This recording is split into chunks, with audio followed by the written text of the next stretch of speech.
Do I understand Clemson won yesterday?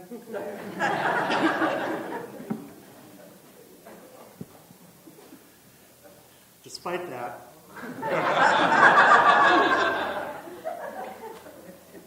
something is terribly wrong. We see signs of it all around us. It's not on billboards or advertising slogans. In fact, it would probably be the last place it would be put, with the exception of 2 failed beliefs in rapture that would have occurred in April and then again in October. It is on Facebook, with I am one of the 99% stories on pieces of paper. Those of you who are familiar with Facebook have seen this, I'm sure. It's in the newspapers and the news every day. Something is terribly wrong. People come to our door at Founders House up the parking lot from here, hoping for support from utility bills or rent or other needs. Some come quite often, and we had to put a limit on how often we could help individuals or families. More recently, as some of you know, we turned it over, the Hands of Hope program that so many of you have blessed with funds. Instead of us doing it, we're now having Clemson Community Care add to their support of families and individuals. And I requested this primarily out of safety for our staff. Other people sit on my office every week expressing their worry about their health or the complex ways insurance carriers will exclude them from coverage. Others worry about their children or even grandchildren and wonder if their house is large enough for not only parents, but also children who are having to move home because they have no jobs. Something is terribly wrong. Now, there is, of course, a lot of talk about who's to blame. Since about 1965, one of the most blameworthy, it seems, is the generation of baby boomers who were born between 1946 and roughly 1960. We have been blamed for an astonishing variety of sins. We were and are hedonists, lazy, self-absorbed, narcissistic, pot-smoking, not patriotic, and worst of all, we questioned our elders. We partied like there was no tomorrow, and credit from student loans to the newest Visa cards were our stairways to heaven. Are we to blame? Maybe. But it doesn't end there. Lately, it has become far more fashionable to blame banks and financial institutions. And certainly there's some merit in that. Watching the financial crash of 2008-9, when derivative trading, subprime mortgages, and computer-driven stock trading made the financial system go berserk. You may remember that 2 weeks ago I talked about the Buddhist concepts of the 3 poisons, greed, anger, and ignorance. This ties into it. And then, of course, we can't forget, if we're going to point blame, to politicians of all types. We watch the events in Washington, D.C. or various state legislatures, and we see how money runs legislation, and the next funding campaign for the permanent campaign of individuals starts the day after an election. And then, of course, last but not least, there's China. They are thrifty, industrious, and ruthless in their pursuit of a very strange hybrid of communism and capitalism. An astonishing amount of the goods that we buy in this country, including the iPhone that I carry, are purchased and made in China. And I read this week that Chinese families now have more means to eat than many Americans. Surely a big change from my childhood when it was eat your food, there are children starving in China. Something is terribly wrong. I am one of the lucky ones of my generational cohort. I have good health insurance and a good job thanks to you and the Unitarian Universalist Association. Despite 2 extremely inattentive drivers, my health is good despite 2 accidents, thanks to hospitals, doctors, and many kind people. I am blessed with a relationship with Deborah, who is in Oregon, and work that I love. And I expect most of us here today have similar good fortune. But something is terribly wrong, and we sense it in the air. It's been with us for a long time. Last week I had to drive over to New Bern, North Carolina, to do a addictions ministry service there. And I spend a lot of time listening to a wide variety of music on my iPhone. Now, I mostly listen to newer music by Pearl Jam, Snow Patrol, Death Cab for Cutie, and other groups. But there were two older songs that really resonated last weekend with me. One song was by Paul Simon, and it was called American Tune. The lyrics speak to a weariness and sense of loss in America in 1973. The second was Bob Dylan's famous song, The Hard Rains Are Gonna Fall. And the song includes these words: I heard the sound of a thunder, it roared out a warning. I heard the roar of a wave that could drown the whole world. I heard 10,000 whispering and no one listening. I heard one person starve. I heard many people laughing. Now that song was composed during the Cuban Missile Crisis of 1963. I'm sorry, 62, I think. And 48 years later, they still sound prophetic and filled with warning. Something is terribly wrong. So what is that warning all about, and what would we care about it in Clemson, South Carolina? Before we ponder these warnings and what we might do about them, I'm going to just remind you there's no conversation after what I say today. We're going to have a special reception for Serena Joy and her family in the social hall after the service. However, for anyone who would like to talk about the service and this topic, please come back into the sanctuary about 10 minutes after the service is over, and we'll have a conversation. Now, a few months ago, this book was published by Thomas Friedman and Michael Mendelbaum. That Used to Be Us: How America Fell Behind in the World It Invented, and How We Can Come Back.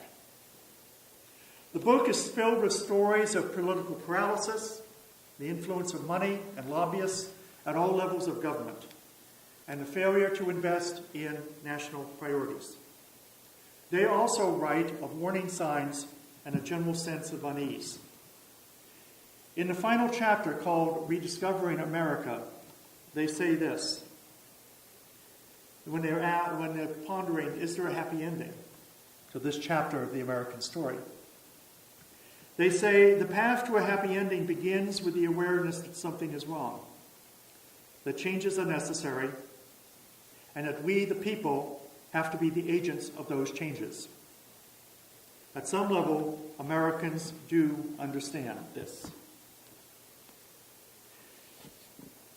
We saw it almost 20 years ago when Ross Perot gained 19% of the popular vote in 1992, when he campaigned on reducing the deficit and saying that neither major political party had the answers.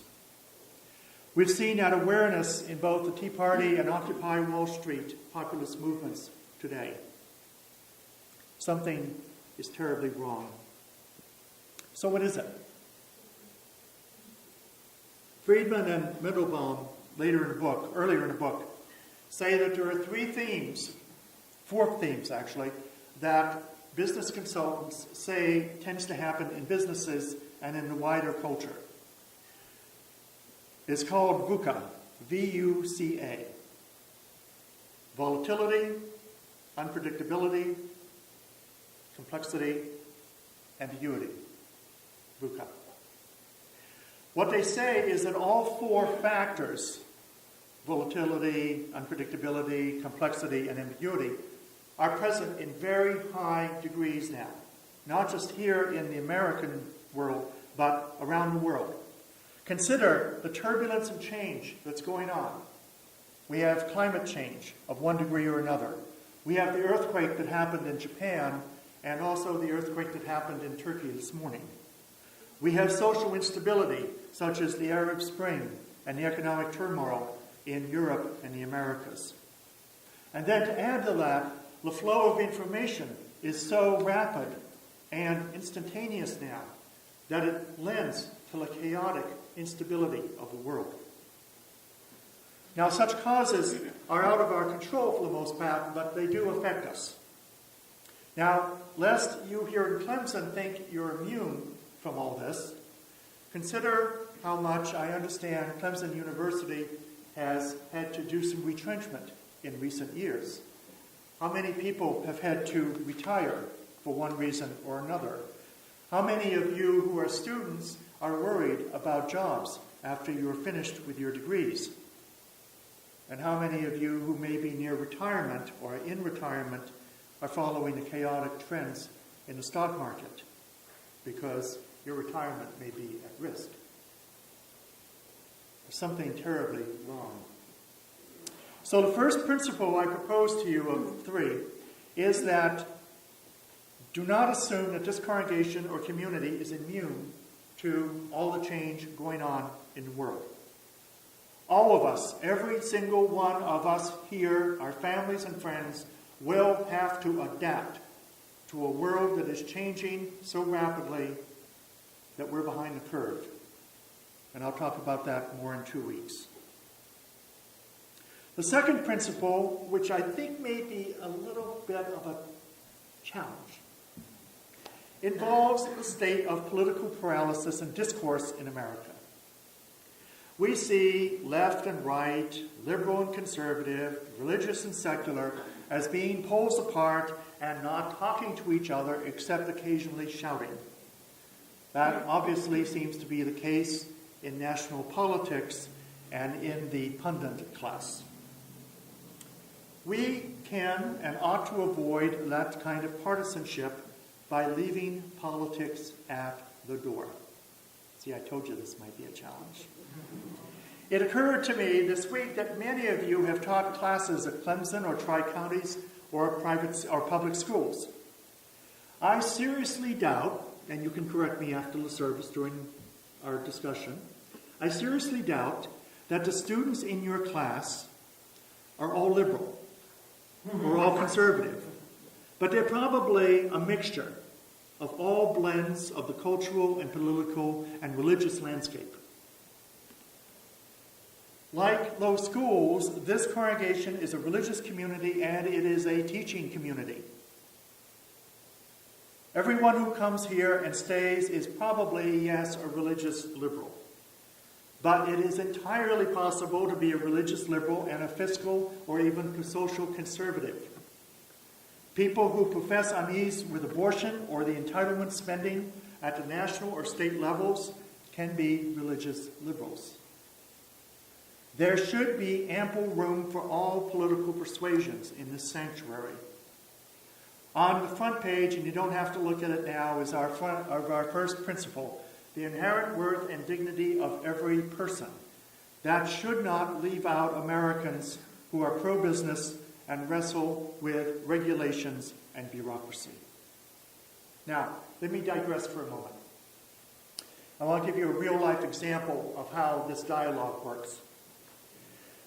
I've been talking in recent months about the millennial generation folks, people who were born after about 1980. I had a long Facebook conversation last week with the 22-year-old son of a Unitarian Universalist minister. And he and I have connected over the years on a number of topics. And I asked him, because he's very much involved with the Occupy Wall Street movement, both in the Pacific Northwest and nationally. I asked him if there'd been an effort to reach across this divide to the Tea Party populist movement. And he said yes. Both groups, nationally and in many cities, have been in active conversation. They were overcoming initial mistrust and discussing common ground. Costs out of control, like at the food market. Government paralysis, jobs lost, and so much more. Will those conversations lead any place? Who knows? We cannot know the answer now, but the millennial civic generation is showing us the path to what may become a way to reconcile with common ground rather than divisiveness. So the second of those three principles is here in this congregation planting a seedling of an America that wants to live together, worship together, and to cheerfully disagree with each other without hatred or ill will. Now, the third principle is very simple. What kind of congregation, community, nation, and world do we want Serena Joy Carson to inherit from us? We can probably all say our wishes for such a world. Peaceful relations, democracies that work well, economic fairness that allows businesses to flourish while people have their basic needs met of home, food, work, and health. We could make the list as long as you like. Now, such wishes fly completely in the face of what seems like reality with all the hatred and mistrust we have in the world today. And seeing videos of brutal death brought last week of Colonel Gaddafi is an example of how we might give up and say there's too much hatred in the world. But I would suggest with this congregation and so many others that the one universal grounding in human beings is the potential for universal compassion, one person at a time. And that's why, Andy, that particular reading from Scripture was so powerful. And it is actually used at weddings many times. Because the idea of love or compassion, not romantic love only, but true, deep, profound compassion, along with children running and doing fine. They're okay.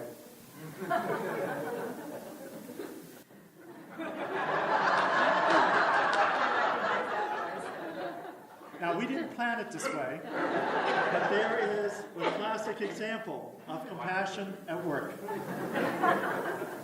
It also makes me realize my regret that I was never a parent, even with all the excitement. The prospect of universal compassion being the underground stream that nurtures all of us. Many of you, I hope, attended the 9/11 event on campus last month. You'll know it was sponsored by many religious and secular groups here in Clemson. The list of sponsors was about this long. It represented the university, the city, religious communities, and more. The last part of that occasion involved reading the Charter for Compassion. Now, that charter was created by the theologian, the contemporary theologian, Karen Armstrong, who many of you have heard of. She had gotten a particular prize from TED.com to support this work. I was going to read it today, but we didn't have time, so I'm going to use it in a couple of weeks for our conversation on stewardship. But her theme, and it has been throughout her books, on the nature of God, the struggle for God, the idea of what the divine looks like and feels like, and the teachings of great teachers in the world, is that compassion is the one universal characteristic of the human species. So what we're going to do in the next few months, we in Peace Church and a number of other folks, is we're going to start planning a series of workshops, I believe in January or February, around interfaith events to talk about what does this charter really mean in real life? What does it mean for Clemson Community Care? What does it mean for diversity at the university? What does it mean for the Baptist church down the road? What does it mean even if we use different language and different teachers to express it? The basic question will be, how can compassion tie us together instead of pushing us apart into the tribalism that is part of being human? I will also be teaching a class next January called 12 Steps to a Compassionate Life, based upon Karen Armstrong's most recent book of the same name. It's going to be 12 sessions, but I hope that you'll be interested in coming to one or more of them, because you don't have to come to them all unless you want to. I'm going to end with a portion of the closing words from a book, and I'd like to dedicate them to Serena Joy and all of our generations together, toddlers, children, youth, adults, elders. I'm amending her passage slightly to insert the word community rather than individual, because I think Unitarian Universalists sometimes get like this, and Americans certainly do, is we love to be individuals, but we have a slightly harder time with community. So I end with these words. A community who is impartial, fair, calm, gentle, serene, accepting, and open-hearted is indeed a refuge. A truly compassionate community touches a chord within us that resonates with some of our deepest yearnings. People flock to such communities because they seem to offer a haven of peace in a violent, angry world. This is the ideal to which we aspire, and it is not beyond our capacity. We know what we have to do. This is the end of this book, but our work is just beginning. So for Serena Joy, for her family, for all of us everywhere, may it be so. Peace, amen, shalom, blessed be, namaste. Let's sing our closing hymn.